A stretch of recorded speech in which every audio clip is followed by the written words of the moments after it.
Hello guys, welcome to Ghana Python. In this tutorial, we are going to see some more stuffs with statistics. Right now, this is a correlation coefficient. Okay, what this will tell us, it will measure the strength of a relationship between the relative movements of the variables. Okay, it will take the relationship between the two variables. Okay, in the last tutorial, we have looked this covariance. It will also tells us the relationship between the two variable. Right now, this correlation coefficient it will check the strength of the relationship between the relative movements of the variable.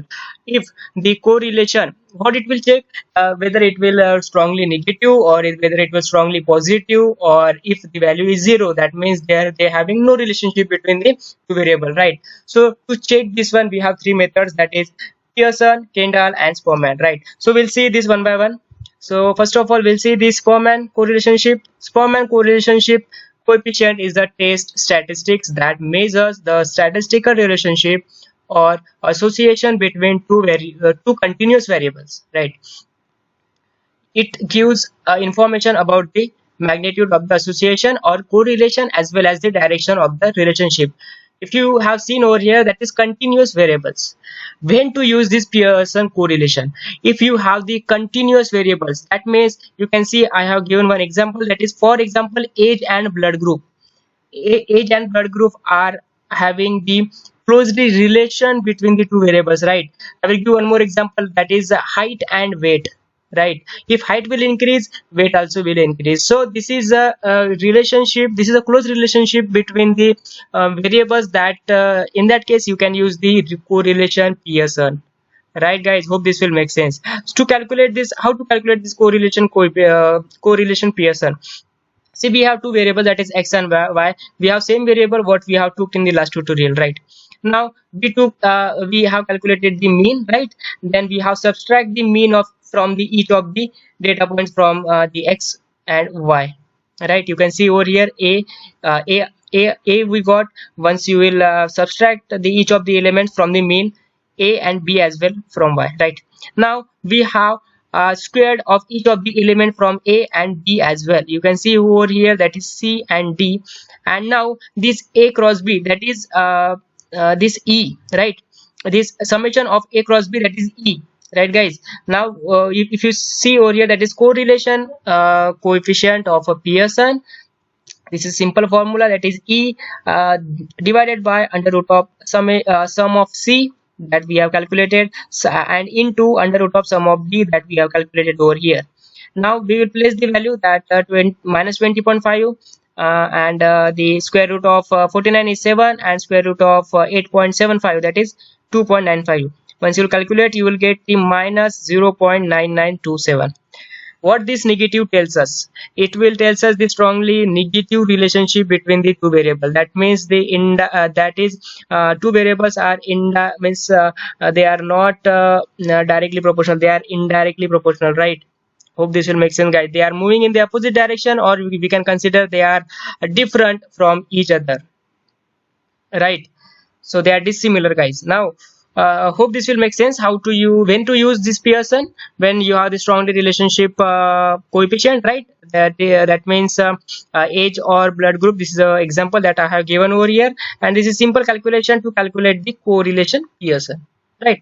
We'll move ahead and we'll see this next, that is Sporman correlationship, right? So first of all, I will explain this data point data set. Now we have x coordinate and y coordinate, right? This we have to the mean of the each of the x and y, right? Then this totally related to the rank of each of the variable. What we have variable, how many variables we have, that is x and y, two variable. So it will take the rank of each of the variable, right? You can see over here in x, if you look at x and x rank, maximum higher the value, I have put 1. Then according to the rank, that is 15 is a second, then 12 is a third, and fourth, that is 11, right? So according to this, I have put the rank. You can see over here that higher the value, that is 5, then I have put 1. Then according to the rank, I have put 2, 3 and 4, right? Hope this will make sense. Higher the value, I have put 1, lower the value, I have put the according rank number, right? Now I did the difference of each of the rank, that is 2 minus 3, that is 1, 3 minus 2, that is 1, 4 minus 1, that is 3, 1 minus 4, that is 3, right? We took the difference of X rank and Y rank. Now we did the square root of the difference from X and Y what we have calculated, and we took the we took square root of each of the elements from this column, right? 1 ones are 1, 1 2 1 1, and 3 3s are 9, and 3 3s are 9, right? We then did the sum of this last column, right? That sum is 20.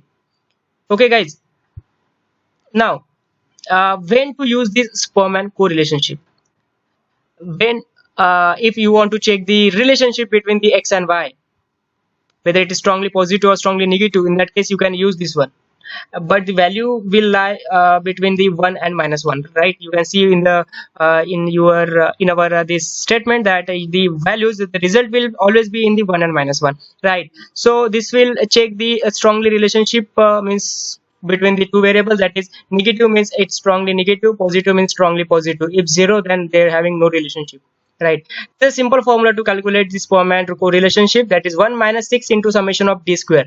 What is this d square? Is this what we have calculated, the difference of the X and Y, and we took the square root, right? This is 20, we put the 20 over here, 6 into 20, then n means number of element, 1 2 3 4 4 4 into 4 4 is 16 minus 1, and we got the negative.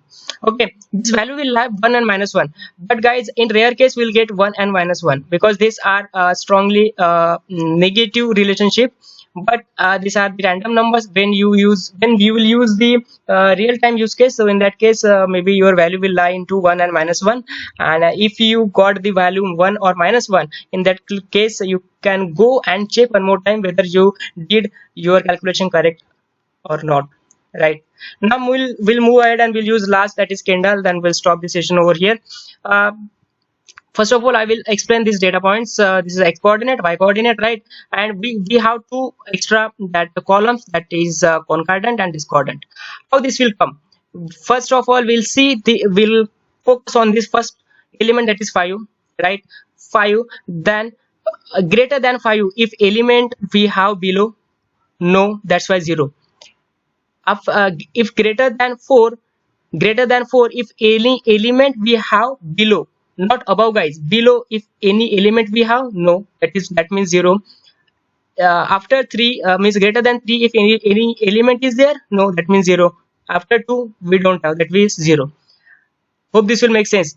After each of the element in the below, if they are having the greater element, then we can put the accordingly, right?